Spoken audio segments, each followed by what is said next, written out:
Épître aux Hébreux chapitre 5. En effet, tout souverain sacrificateur pris du milieu des hommes est établi pour les hommes dans le service de Dieu, afin de présenter des offrandes et des sacrifices pour les péchés. Il peut être indulgent pour les ignorants et les égarés, puisque la faiblesse est aussi son partage.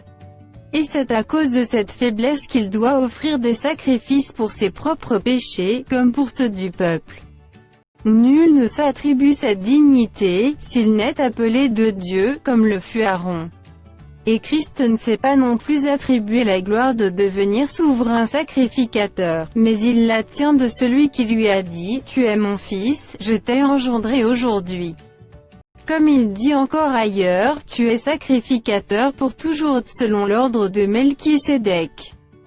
C'est lui qui, dans les jours de sa chair, ayant présenté avec de grands cris et avec larmes des prières et des supplications à celui qui pouvait le sauver de la mort, et ayant été exaucé à cause de sa piété, a appris, bien qu'il fût fils, l'obéissance par les choses qu'il a souffertes.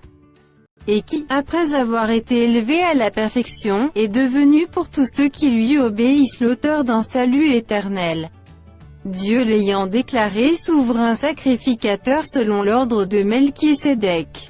Nous avons beaucoup à dire là-dessus, et des choses difficiles à expliquer, parce que vous êtes devenus lents à comprendre.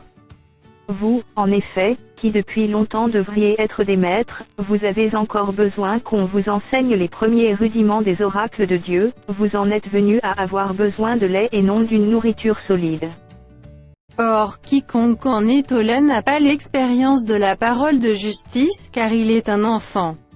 Mais la nourriture solide est pour les hommes faits, pour ceux dont le jugement est exercé par l'usage à discerner ce qui est bien et ce qui est mal.